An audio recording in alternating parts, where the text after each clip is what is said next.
Good morning mga langga. Ayan po ang aking mga sisiyo. Ayan, napakain po natin. Ayan po sila ngayong umaga. Ayan, may dumating pa. Ayan. Ang aking mga alaga po ay with feeding po sila. Ayan.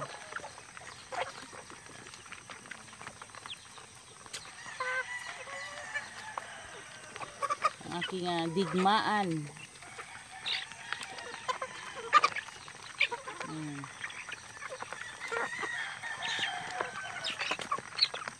Ang kanilang pagkain po mga langga, hinahaluan natin ng vitamins.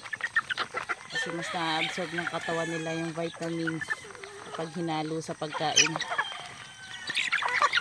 Kumpara sa nilalagay lang natin sa tubig. Ayan po talagang uubos. Ayan. Yun naman po mga langga for today's video.